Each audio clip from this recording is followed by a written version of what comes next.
Selamat pagi pemirsa, saya Siti Isniani Nur akan menemani Anda dengan beragam informasi terkini di antaranya. Pemeriksaan psikologi kepemilikan senjata api bagi anggota Polri Samosir. Kecintaan warga Ujung Padang kepada Anton Rospita. Kebun satwa mini polisi di Medan manjakan warga. Selain cuplikan berita tadi, kami juga akan menghadirkan beragam informasi lainnya. Pemirsa, kita jelang Sumut hari ini pagi selengkapnya.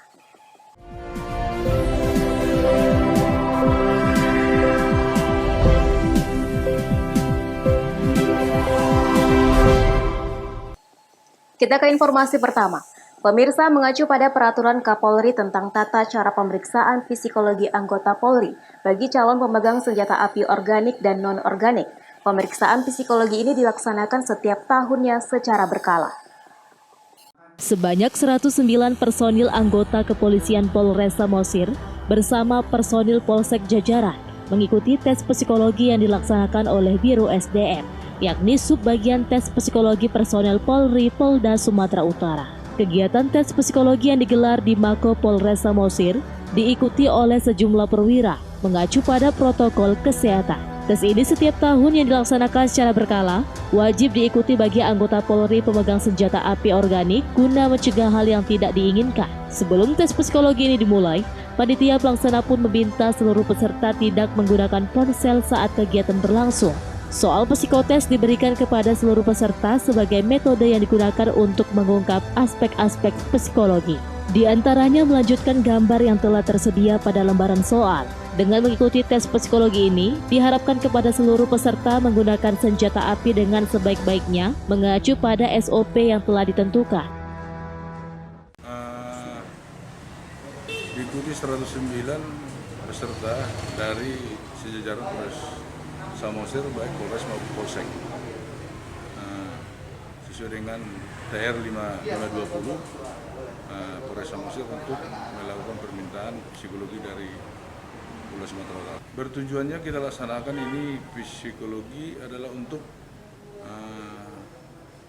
supaya personil itu adalah mempunyai untuk bisa mempunyai izin memiliki senjata api, sehingga personil yang memiliki senjata api harus dilakukan dulu tes psikologi sehingga nanti ke depan tidak ada permasalahan.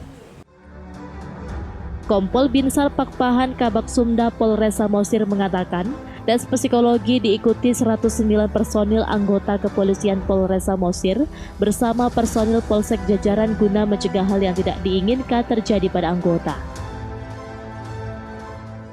Jadi ini mengacu pada Perkap nomor 4 tahun 2007 tanggal 18 Januari 2007, yaitu tata cara pelaksanaan pemeriksaan psikologi bagi personil baik itu organik maupun non-organik. Kemudian TR Kapolda nomor 1176 tanggal 18 bulan 10 tahun 2017, yaitu dilaksanakan pemeriksaan psikologi secara berkala bagi personel Polri seluruh Sumatera Utara, yang mana mengantisipasi terjadinya tindakan bunuh diri atau tembak-menembak antara petugas, yaitu sama petugas Polri. Jadi kita laksanakan secara berkala pelaksanaan pemeriksaan psikologi bagi pemegang senjata api. Jadi harapkan dalam personil dalam memegang senjata api itu rasa tanggung jawab ya untuk mengamankan senjata dan mengetahui peruntukannya yang benar ya, dalam menggunakan senjata api ini. Karena ini sangat sensitif ya, senjata api itu dipergunakan sesuai dengan SOP-nya ya. Nah, termasuk dalam perawatannya, penyimpanannya. Kompol Dria S. Kasubag Tes Psikologi Personel Polri Polda Sumut menjelaskan, mengacu pada Peraturan Kapolri Nomor 4 Tahun 2007 serta TR Kapolda Sumatera Utara Nomor 1176 Tanggal 18 Tahun 2017. Maka tes psikologi ini dilaksanakan setiap tahunnya secara berkala bagi anggota Polri pemegang senjata api organik dan non-organik. Junjungan Marpaung melaporkan untuk Evarina TV. Sementara itu pemirsa, ketagihan aksi pertamanya berhasil. Pelaku pencurian kembali membobol coffee shop di Jalan Gatot Subroto Medan untuk kedua kalinya. Namun aksi kejahatan diketahui setelah dirinya terekam kamera CCTV. Tersangka DL masuk ke dalam coffee shop dengan cara merusak pintu menggunakan obeng dan tang. Pelaku kemudian dengan leluasa mengobrak-abrik seluruh ruangan mencari barang berharga. Setelah mendapatkan barang berharga, pelaku kemudian kabur dari pintu tempat pertama kali dirinya masuk. Peristiwa pencurian tersebut kemudian dilaporkan pemilik coffee shop ke Polsek Medan Baru. Berbekal rekaman CCTV milik korban, pelaku yang mengaku sudah 2 kali membobol coffee shop korban akhirnya ditangkap. Menurut korban, aksi pencurian di tempat usahanya bukan pertama kali terjadi. Pemilik coffee shop mencurigai karena sudah beberapa kali terjadi kehilangan. Kemudian melihat dari CCTV online yang ada di handphone, ternyata di coffee shop miliknya telah terjadi pencurian oleh salah. Dari tangan tersangka, petugas berhasil menyita barang bukti berupa 1 unit kipas angin duduk, 1 buah mesin kasir, dan 1 gulung kabel listrik. Wahyu Pratama melaporkan untuk Evarina TV. Pemirsa, puluhan anggota KUD mendatangi kantor Bupati dan DPRD Labuhan Batu Selatan. Mereka menuntut untuk mengeluarkan hasil pertanian yang ditutup menggunakan portal, diduga oleh mantan ketua pengurus KUD agar dibuka. Puluhan massa aksi yang tergabung dalam Koperasi Unit Desa atau KUD Sawit Makmur Mandiri 1, Desa Asam Jawa Torgamba, mendatangi kantor Bupati dan DPRD Sosopan Kota Pinang, Labuhan Batu Selatan, Sumatera Utara. Massa aksi mengadukan nasib mereka terkait pemasangan portal di badan jalan yang merupakan akses untuk mengeluarkan hasil produksi pertanian kelapa sawit para peserta koperasi selama ini. Salah seorang anggota KUD menyebutkan mereka meminta pihak berwenang menyelesaikan masalah yang sedang mereka hadapi. Massa juga menuntut pengembalian uang sisa kredit mereka. Supaya palang dibuka oleh mantan ketua KUD karena sudah ada pengurus KUD yang baru. Karena kami diintimidasi oleh preman-premannya, buah kami dipaksa harus masuk ke RAM pribadinya, Pak. Itulah tuntutan kami, dan juga uang kami puluhan juta per orang, sisa kredit kami 10-an tahun yang lewat, supaya dikembalikan. Karena tiba-tiba beserta juga iuran pokok, Pak. Dan ada indikasi pengurus pun membilang, sang mantan ketua KUD itu tidak bayar jasa 10%, Pak, beberapa tahun. Sementara kami patuh, Pak. Kami membayar jasa 10% selama ini. Tapi karena ditutupnya KUD itu, Pak, ditutupnya KUD, pengurusan tidak ada lagi. Jadi diarahkannya buah kami ke RAM pribadinya, Pak. Jadi kami tidak mau, kami melawan, Pak. Saya sudah terpidana 2 bulan masuk penjara, dibikin pengadilan tinggi, pengadilan Rantau Perapat, Pak. Karena saya membuka gembok melewatkan buah. Untuk melewatkan buah saya dari jalan-jalan itu, Pak. Jalan sudah ada sejak lahan itu dibuka sebelum ada KUD. Akibat ditutupnya akses jalan tersebut, para peserta koperasi merugi lantaran tandanan buah segar kelapa sawit tidak dapat dijual. Ucok Sitorus melaporkan untuk Evarina TV. Sumut hari ini masih akan kembali sesaat lagi, tetaplah bersama kami.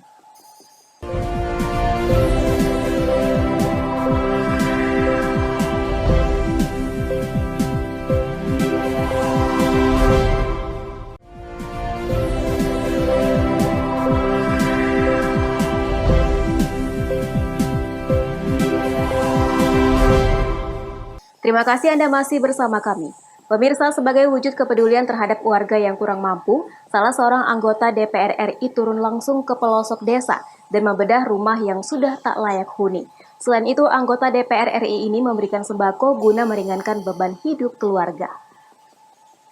Kedatangan anggota DPR RI dari Komisi 9, Delia Pratiwi Borusi Tepu ke lingkungan 2 arah Tunggal, Kelurahan Pekan Selesai, Kabupaten Langkat ini didampingi suami serta sejumlah anggota timnya. Setibanya di rumah milik pasangan Muhammad Jabar dan Mardiana ini, Delia Pratiwi sempat melihat rumah yang berukuran 4x6 dengan dinding tepas dan atap rumbia. Bahkan rumah tersebut dinilai tidak layak huni dengan membesarkan 4 orang anaknya. Melihat kondisi rumah seperti ini, Delia Pratiwi langsung melakukan bedah rumah dan akan membangun rumah dengan ukuran 6x8, dilengkapi dengan 2 kamar tidur serta dinding batu agar kehidupan warga bisa meningkat. Anggota DPR RI Komisi 9 Delia Pratiwi mengatakan, bedah rumah yang dilakukannya merupakan wujud dari kepeduliannya kepada warga. Sebab tanpa dukungan dan doa mereka, dia tidak akan bisa menjadi anggota DPR RI dari fraksi Golkar.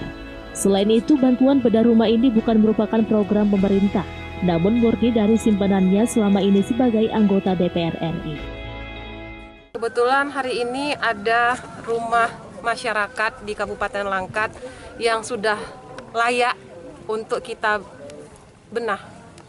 Gitu. Jadi ada bedah rumah, tempat tinggalnya juga udah nggak layak lagi untuk ditinggalkan, untuk mereka bermalam di rumah. Jadi saya Delia Pratiwi mau bedah rumah masyarakat.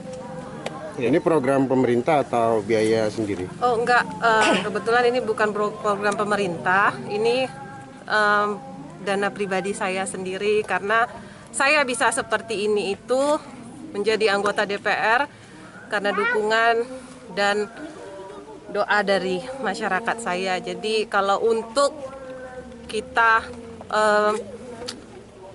program dari pemerintah kan punya batasan-batasan, jadi ketika saya bisa seperti ini, ya tidak ada salahnya dari dana pribadi saya untuk bedah rumah masyarakat. Sementara itu, pemilik rumah Mardiana mengucapkan terima kasih atas bantuan yang diterimanya dan berdoa semoga anggota DPR RI daerah pemilihan Sumut 3 ini selalu diberikan kesehatan dan akan terus membantu warga yang kesusahan. Rasanya senang, Pak. Alhamdulillah, bersyukur kepada Yang Maha Kuasa. Dan berterima kasih pada Bu Delia. Semoga sekeluarga selalu sehat selalu. Sudah berapa lama nempati rumah ini, Bu? Lebih kurang 8 tahun, Pak. 8 tahun ya? Memang kondisi seperti ini dari awal ya, Bu? Iya. Ya? Jadi harapannya ke depan bagaimana, Bu? Untuk Bu Delia sendiri? Untuk Bu Delia semoga semakin maju. Bukan hanya bantuan bedah rumah, Delia Pratiwi beserta timnya juga membawa bahan kebutuhan pokok seperti beras, minyak goreng, mie instan, kain, dan lain sebagainya. Rencananya program bedah rumah ini akan terus dilakukan guna membantu kehidupan warga di pelosok desa yang masih serba kekurangan. Wahyu Pratama melaporkan untuk Eva Rina TV.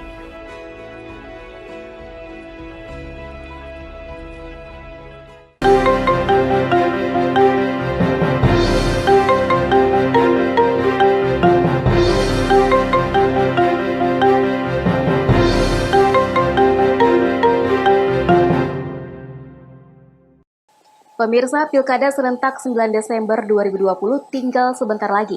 Dengan demikian, periodisasi Bupati Simalungun juga akan berakhir. Untuk memajukan perekonomian, warga Kecamatan Ujung Padang yakin pasangan calon nomor urut 4 bisa mewujudkannya. Pemilihan Kepala Daerah Kabupaten Simalungun yang akan diselenggarakan pada 9 Desember mendatang sudah diambang pintu. Kontestasi Pilkada di Simalungun ada 4 pasangan calon. 3 pasangan calon melalui partai politik dan 1 pasangan calon independen. Dari 4 pasangan calon ini, warga Kecamatan Ujung Padang memberi harapan besar kepada pasangan calon nomor urut 4 untuk memajukan perekonomian masyarakat. Hal tersebut diketahui saat kunjungan Anton Saragi dan Rospita Sitorus di beberapa nagori se-Kecamatan Ujung Padang. Setelah saya melihat Bapak Haji Anton Saragi bersama dengan Ibu Rospita Sitorus, saya yakin mereka bisa memajukan Kabupaten Simalungun ini dan boleh meningkatkan perekonomian masyarakat khususnya di Kabupaten Simalungun. Dan mudah-mudahan Bapak Anton Saragi dan Ibu Rospita Sitorus bisa menang. Bapak dan Ibu ini saya lihat sebagai sosok pemimpin yang berwibawa dan mereka boleh mengayomi rakyat-rakyat khususnya di Kabupaten Simalungun. Masyarakat berharap jika pasangan calon nomor urut 4 ini nanti menjadi bupati dan wakil bupati di Simalungun dapat memprioritaskan petani karena sebagian besar masyarakat Simalungun adalah petani. Eko Hendriawan melaporkan untuk Eva Rina TV. Informasi lainnya pemirsa, demi kecintaan warga Kecamatan Ujung Padang terhadap pasangan calon Bupati dan Wakil Bupati Anton Saragi Rospita Sitorus, seorang warga yang sedang menderita sakit berusaha hadir menemui kunjungan paslon nomor urut 4 untuk bertemu langsung dengan calon yang dibanggakan.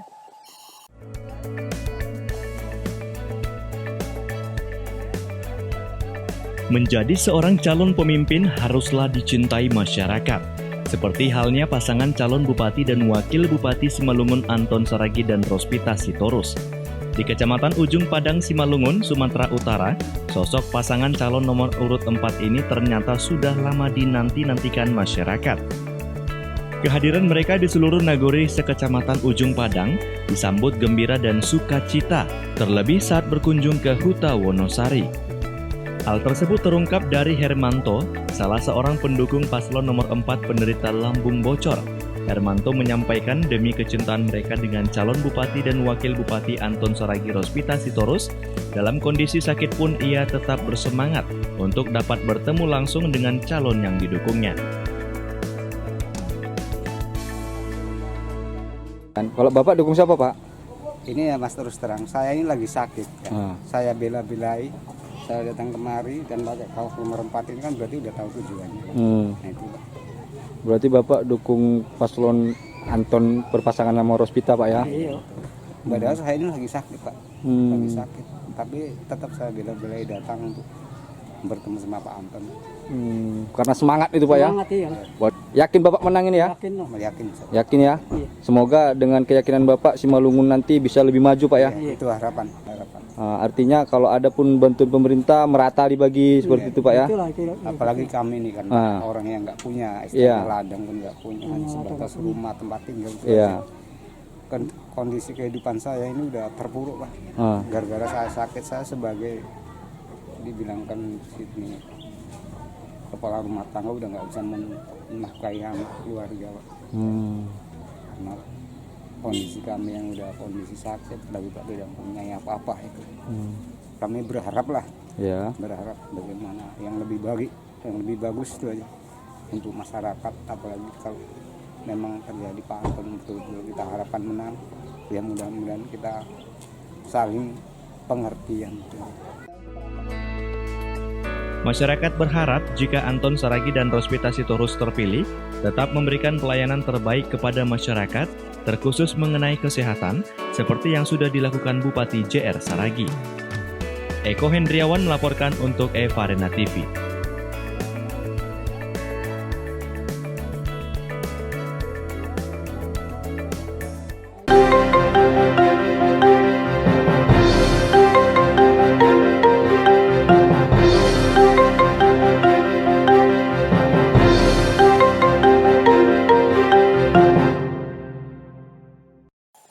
Sumut hari ini masih akan kembali sesaat lagi. Tetaplah bersama kami.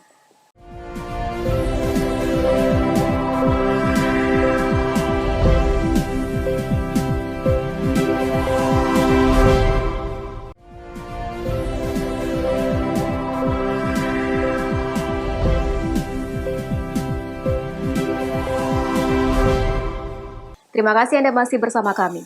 Pemirsa, Polsek Helvetia memberikan suasana berbeda kepada warga yang datang ingin membuat laporan pengaduan ke Mako Polsek Helvetia Polrestabes Medan dengan keberadaan hewan-hewan yang ada di Taman Satwa Mini.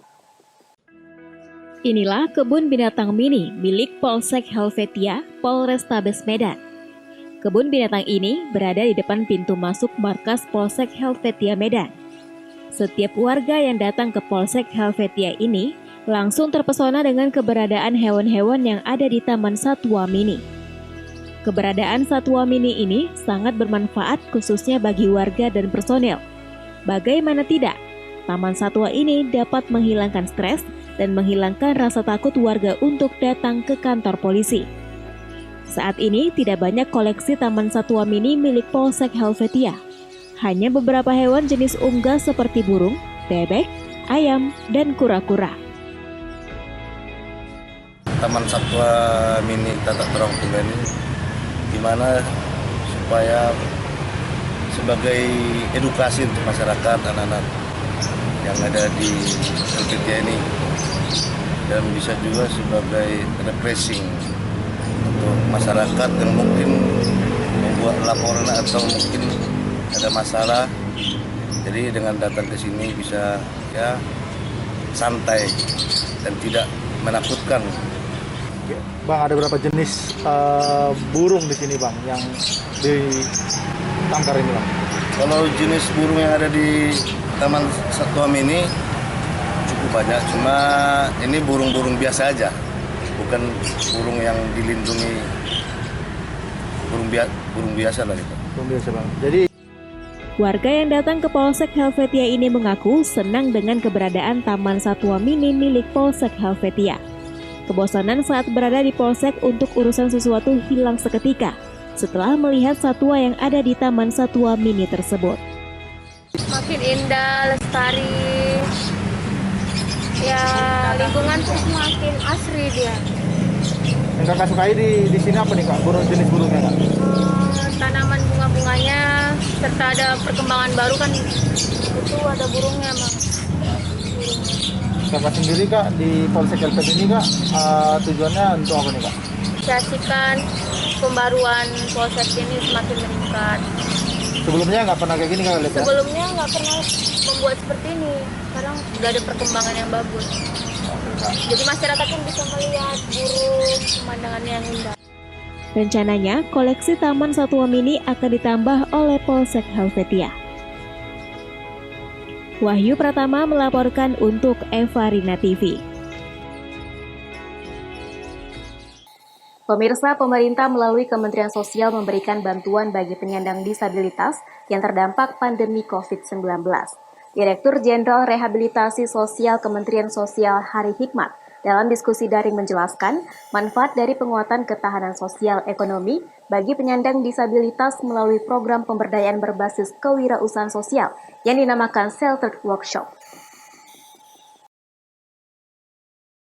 Kementerian Sosial memberi bantuan dari sisi sosial dan ekonomi kepada penyandang disabilitas yang terdampak pandemi COVID-19 melalui program bimbingan dan pelatihan keterampilan yang dinamakan Sheltered Workshop. Kemensos juga memberikan bantuan sembako, bantuan sosial tunai, bantuan beras bagi PKH, serta bantuan asistensi sosial penyandang disabilitas. Direktur Jenderal Rehabilitasi Sosial Kementerian Sosial Hari Hikmat dalam diskusi daring Kamis 19 November menjelaskan program pemberdayaan sosial dengan membentuk Shelter Workshop merupakan bentuk kelompok usaha bersama atau kewirausahaan sosial. Dan juga di dalam Shelter Workshop sudah tentu ada dukungan stimulan usaha ekonomi produktif dan juga berbagai peningkatan kapasitas dalam bentuk keterampilan maupun program kewirausahaan. Dirjen Rehabilitasi Sosial Kementerian Sosial menambahkan, terdapat sejumlah tantangan dalam program Shelter Workshop, yakni ketepatan identifikasi dan asesmen terhadap kebutuhan kerja yang disesuaikan kondisi disabilitas, serta pengembangan kemampuan dan keterampilan bagi penyandang disabilitas. Hal penting lainnya adalah perlunya dukungan dan bimbingan teknis bagi tempat usaha yang mempekerjakan penyandang disabilitas. Dari Jakarta, Fazar Ilham, Kantor Berita Antara, mewartakan. Pemirsa, demikianlah rangkaian informasi dalam Sumut hari ini pagi. Saya Siti Isnianinu mewakili kerabat kerja yang bertugas pamit undur diri. Terima kasih atas kebersamaan Anda dan sampai jumpa.